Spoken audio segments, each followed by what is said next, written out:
Bigay ka! Ay, ba't kinib mo? Get mo ulit yan.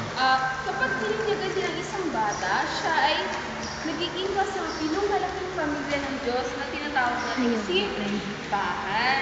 Kasi karamihan sa Ayaw ating bigay? mga Pilipino, Ha?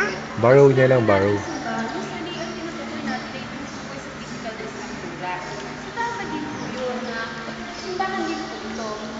At ang simbahan din ay hindi lang dito Ayun! at mga pari. Kundi ang simbahan ay Yan! Quiet ka lang. Yagan. Nagalit sila sa'yo, sino to? Yung bata ito ay siya na ay nagpagiging Ang si Isi, pati yun sa'yo. Okay? Kaya nga, anong sinasabi ng pari right after ng misa? Welcome to the church. Kung nung ipinanganak ang bata ito, sinabi niyo, anak, welcome to the family. O, papabili na siya. So, mamaya naman, magiging pamilya na rin siya ng Diyos.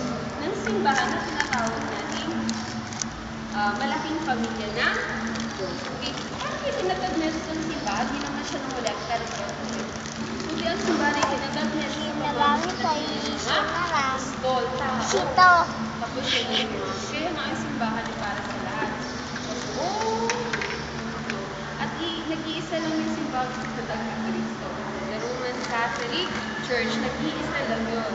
Okay, so, ayan. Next, so pagkatapos nun, ng binyag, tapusin na natin ano ba yung binigay sa pamilya ng binyag. Yun, ito napatawad ng kasalanan niya.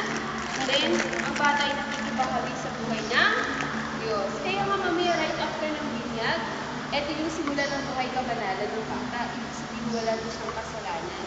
Kasi napatawad na.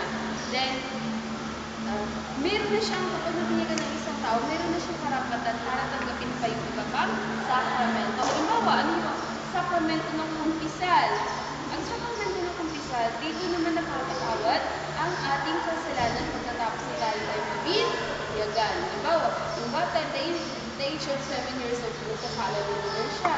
So kung magaling na siyang masalita, marunong na siya, pwede na siyang mag-kumpisal nun. O hindi kaya mag-first communion. Kasi pagkatapos na banal na yung Eucharistia ang communion. Pero usually, ginagawa namin at the age of 9 years old. Para at least yung dinabulog. Hindi ayaw niya. Ha?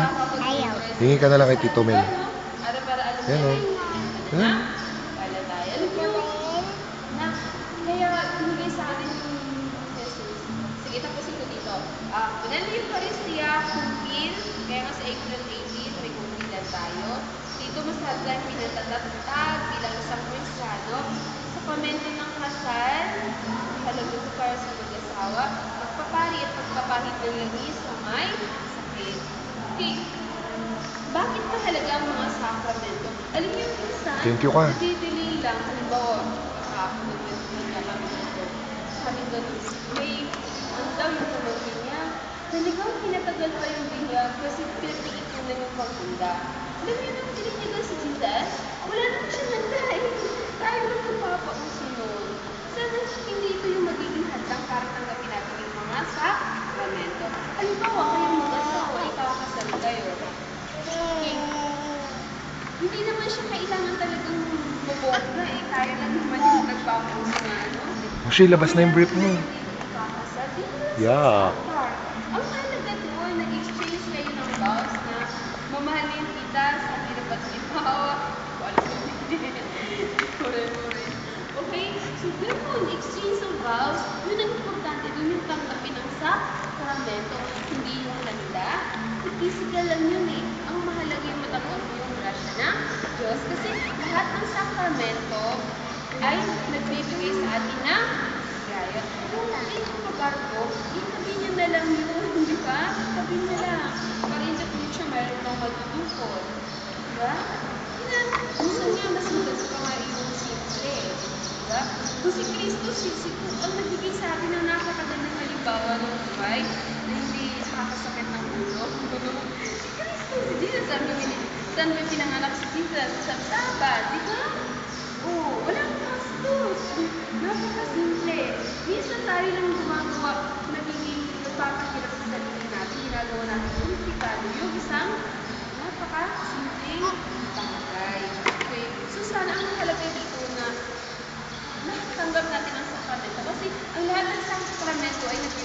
natin na biyaya. Ano ba yung sabihin dito ng biyaya?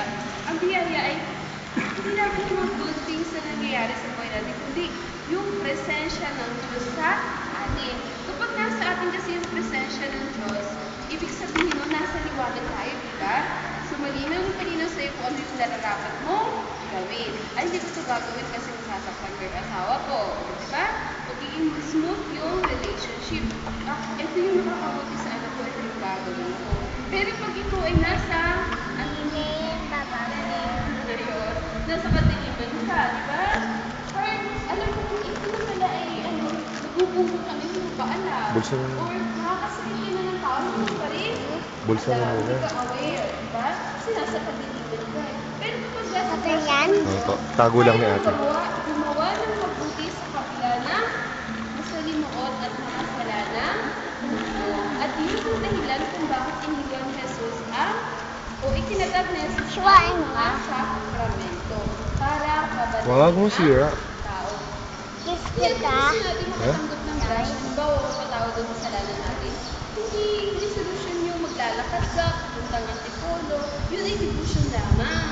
Or lalatipuhin mo yung likod mo, yung katawan mo, magpapako. Hindi yun. Lalo kung hindi ko ng kasalanan. Magagalit sa'yo si Jesus yun, oh. O siya yun, oh. Patingin si Jesus sa'yo, oh. Kung kasalanan mo, magbalik-loob ka sa Kanya. Yun, tanggapin mo ang sacrament mo. Mag-sorry ka. Sorry ka rin kay mami. Next, ano ang Sorry ka rin kay mami. Da? Sorry ka rin kay mami. Da? Oo. Daddy. Mami. Bukas ang candle na yan ay sumitulog kay Kristo. So, ibig sabihin niyan, pag hindi niyo mamaya handa na pagtanggap ng liwanag ni Kristo upang magiging gabay sa buhay. Kaya, pagkatapos yung sindihan yung kandila na yan mamaya din sa Paschal candle, magiging blessed candle na siya. Hindi niyo siya pwedeng sindihan mamaya pag brown out, o di kayo sa susunod na araw, o di nagpo-party kayo. Itatago yan siya. Pwede sindihan sa altar, o di kayo pag-birthday ng bata, katabi. Parang, blessed candle na kasi siya eh. So, merong dasal na ino-offer. Okay? Okay, sagrado na siya. Tawag natin sa mga bagay na i-bless ay sacramental. Okay?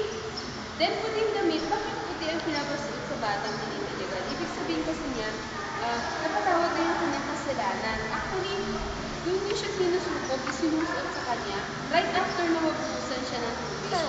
Kasi ang tubig, diba, paglilinis sa kasalanan. Pero